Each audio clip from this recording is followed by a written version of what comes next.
On Global TV News Prime, Governor Uzodinma inaugurates critical boards. In business, FAN resumes access gate fee collection at Abuja Airport. On the foreign scene, China reaffirms support for Palestinian sovereignty, calls for Gaza reconstruction. In sports, Man City's 115 charges outcome in a month. We welcome all of our viewers in Nigeria and around the world this weekend to News Prime on Global Television, coming to you live from the nation's capital, Abuja. I am Queen Agaba. A quick reminder that Global Television is on DSTV channel 365 and free to air on Nigecomsat. Imo State Governor Hope Uzodinma has inaugurated the governing boards of the Imo State Universal Basic Education Board and Imo State University Teaching Hospital. The governor reaffirmed his administration's commitment to revitalizing both sectors for improved service delivery. Our correspondent Amarachi Ibe reports. Well, we'll bring you that report subsequently. The federal government has introduced a contactless passport renewal system in Europe to enable Nigerians renew their passports effortlessly. The system will allow eligible Nigerians to renew their passport online without visiting an embassy or consulate, reducing waiting times and eliminating the inconvenience of travel. A statement by the Minister of Interior, Olubunmi Tunji-Ojo, noted that the system is designed to streamline passport renewals for Nigerians abroad, in line with President Bola Tinubu's Renewed Hope agenda. The proscribed Indigenous People of Biafra, IPOB, has taken its legal battle against its proscription as a terrorist organization to the Supreme Court. IPOB, through its lawyers, dissatisfied with the ruling of the Court of Appeal Abuja Division, which affirmed it is a terrorist organization, is seeking to overturn the judgment that affirmed its designation as a terrorist entity by the federal government. In its appeal filed at the Apex Court, the proscribed argued that its proscription violated constitutional provisions, particularly the right to fair hearing, as enshrined in Section 36 of the 1999 Constitution as amended. The Nigerian Senate is set to investigate allegations made by the head of state of Niger Republic, Brigadier General Abdulhamid Tishani, accusing Nigeria of colluding with France to destabilize Niger through a new military group identified as Lakurawa. The Senate Committees on National Security and Foreign Affairs have been directed to investigate the matter and report their findings. Ramsey Enokagbo takes it from here. The resolution stemmed from emotion moved on the floor of the upper legislative chamber by the Bauchi South Senator Umar Shehu at the plenary session. Senator Shehu Bubar voiced significant concern over allegations from Niger Republic's head of state, Brigadier General Abdurrahman Chiani, accusing Nigeria of colluding with France to destabilize Niger using a new militia group called Lakurawa. As a result, the lawmakers seek Senate intervention to recommend diplomatic and security measures aimed at restoring and strengthening the historic ties between Nigeria and Niger. Brigadier General Chani also alleged plans to establish a base for Lakurawa in a forest near Gaba, Sokoto State, with operational reach extending to Sokoto, Zamfara, and Kebbi State. The Senate decided to halt an open debate on the allegations due to the sensitivity of the matter, but directed its committees on national security and foreign affairs to investigate further and report their findings. Let us just agree that his committee be made to go and carry out whatever investigation that needs to be carried out. And the committee will present a report to us in an executive session. But I suggest that it should be a joint committee. The Foreign Committee on Foreign Relations is also very important. The motion is now referred to the Committee on Intelligence and National Security, jointly with the Committee on Foreign Affairs, to report back within 4 weeks. As the Senate anticipates feedback from its joint committee, it resolved to debate the outcomes in the executive session. Ramsey Agbo reporting for Global Television. The House of Representatives Committee on the Review of the 1999 Constitution has proposed the creation of 31 additional states in the country. The proposal for new states was contained in a letter read during plenary session by the Deputy Speaker Benjamin Kalu, who presided over the session in the absence of the Speaker Tajuddin Abbas. Ogochukwu Mobuno completes the report. An act of the National Assembly for the purpose of creating a new state shall only be passed if it requires support by at least the third majority of members. The committee chaired by Kalu proposed 6 new states for North Central, 4 in the Northeast, 5 in the Northwest, 5 in Southeast, 4 in South-South, and 7 in Southwest. The Senate and the House of Representatives, the House of Assembly in respect of the area, and the Local Government Council in respect of the area is received by the National Assembly. Local government advocates for the creation of additional local government area are only reminded that Section 8 of the Constitution of the Federal Republic of Nigeria, as amended, applies to this process. Specifically, in the accordance with Section 8.3 of the Constitution, the outcome of the votes of the state houses of assembly and the referendum must be forwarded to the National Assembly for further legislative action.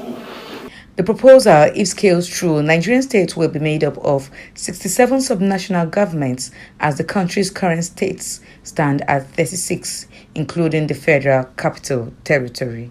Ogochukwu Mobuno reporting for Global Television News.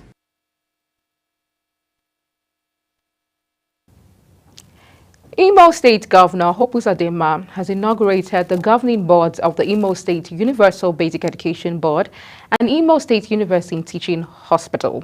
The governor reaffirmed his administration's commitment to revitalizing both sectors for improved service delivery.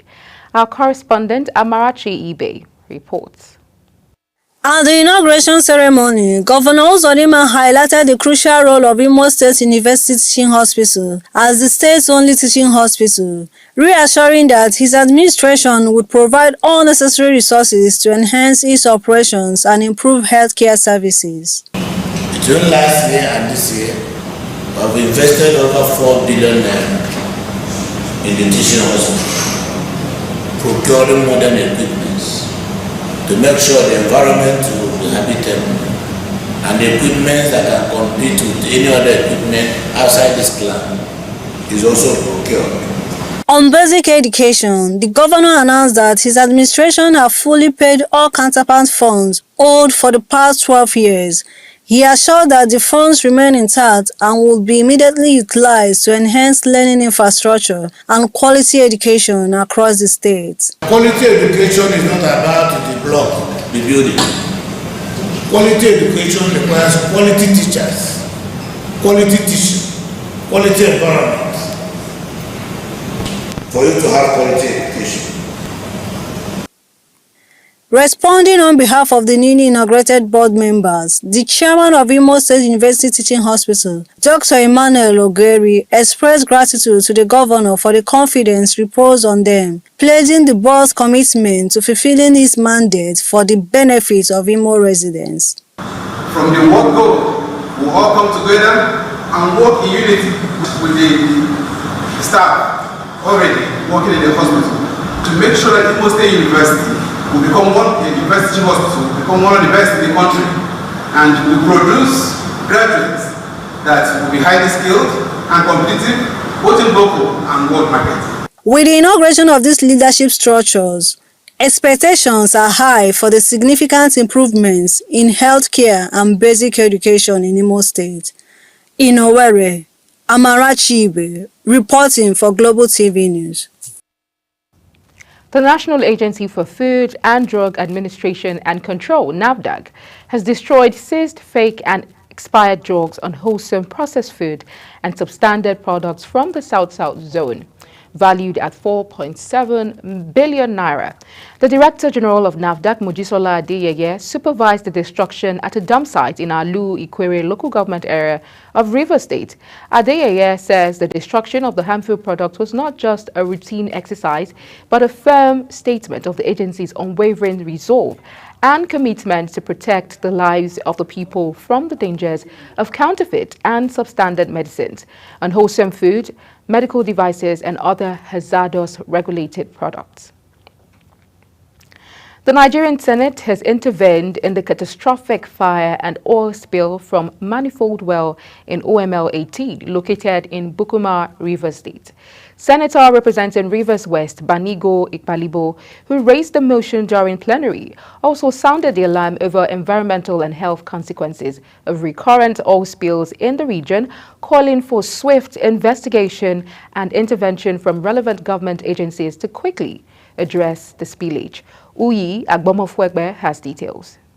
While presenting her motion, the Rivers lawmaker, Senator Banigo Ikpalibo, expressed concern over the delayed response of responsible oil companies, a situation she says has increased the suffering of affected communities. Recognizes the severe consequences of this incident, including contamination of rivers, farmlands, and aquatic life, which constitute the primary source of livelihood for the residents of Buguma. The pollutants released pose significant health risks, including respiratory and waterborne diseases, and long-term effects such as cancer and organ damage. Lawmakers who contributed to the motion also recommended the inclusion of additional prayers for a more comprehensive approach to addressing the issue. The federal government should declare a national emergency program for the rebuilding, rehabilitation, and recalibration of the national oil, onshore oil wells, flow stations, and pipeline infrastructure in Nigeria. Urge the Ecological Management Committee and relevant agencies to ascertain cleanup costs, charges, and penalties of each and every oil spill or fire hazard and charge operators accordingly. Deputy President of the Senate, Barau Jibrin, who presided over plenary session, urged relevant agencies to take decisive actions and curb the menace. It's the fact that we have an infrastructure that has become decayed. And the second factor is the fact that there are some level of sabotage in that. The Senate has the latitude to deal with the matter. So let me put the question. Those in favor of this prayer, please say aye. Those against say nay. At the end, the matter was referred to the Committee on Environment and Petroleum Upstream for further legislative action. Uyi Agbomofwegbe, reporting for Global TV News. The Managing Director, National Inland Airways Authority, NIWA, Bola Oyebamiji, has warned staff against indolence and any act of sabotage to the revenue drive of the organization. The agency's boss handed out the warning in Lokoja, the headquarters of the organization, during the 2025 two-day management retreat. He stated that the warning became necessary in view of the fact that generated revenue by the area offices in 2024 was optimally poor. The Minister of Education, Dr. Tunji Alausa, says the government will engage stakeholders over the proposed 12-year basic education model.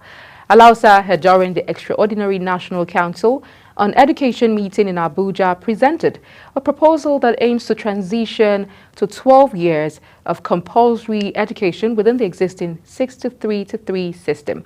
During a press briefing in Abuja, Alausa, however, says the proposal is for discussion and not an immediate policy shift. You're watching the live broadcast of the News Prime on Global Television, coming to you from the nation's capital, Abuja. When News Prime returns, China reaffirms support for Palestinian sovereignty, calls for Gaza reconstruction. We'll bring you details of this as well as business and sports stories right after the break. Please stay with us.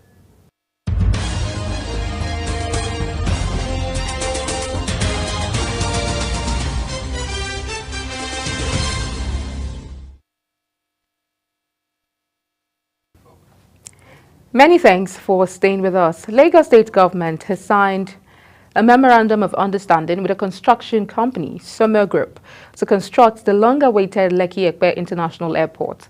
In a statement on his X handle, the state governor, Babajide Sanwo-Olu, noted that the airport is an essential part of his administration's vision to improve connectivity in the state and stimulate economic growth, as well as draw in global investment. The project is expected to boost infrastructure, seize transportation challenges, and reinforce Lagos' position as a key economic hub in Africa. The Nigeria Civil Aviation Authority has vowed to impose stiff sanctions against Kenya Airways for serially violating aviation rules in Nigeria. Topping the accusations against the airline was its management's refusal to apologize to a Nigeria passerby, Gloria Omisore, who was reportedly maltreated by the airline staff in Nairobi, the capital of Kenya. The authority's publicist, Michael Achimugu, through his statement on X, explained that the airline's country manager, James Nganga, was at his office upon a summon and admitted that the airline erred in the handling of the issue. Still on aviation, the Federal Airport Authority of Nigeria has officially resumed the collection of access gate fees at Nnamdi Azikiwe International Airport, Abuja, following a temporary suspension due to ongoing road construction. In a statement issued to the public via their official X account, FAN confirmed that the collection resumed at 8:30 a.m. on February 8, 2025. The authority had earlier halted the fee collection on January 24, 2025, citing challenges caused by construction activities at the airport. The federal government says it is working to transition 1 million households from firewood-based cooking to clean and sustainable energy solutions. Minister of Women Affairs Hajia Iman Suleiman Ibrahim announced this during a Citizens Engagement News Conference in Abuja in commemoration of her 100 days in office. She stated that the initiative is part of efforts to promote gender-responsive climate action.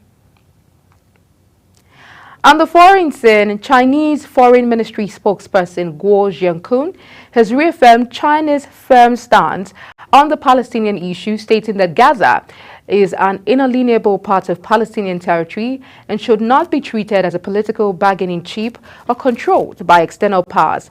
Jiankun spoke in response to the United States President Donald Trump's suggestion of a U.S. takeover of Gaza.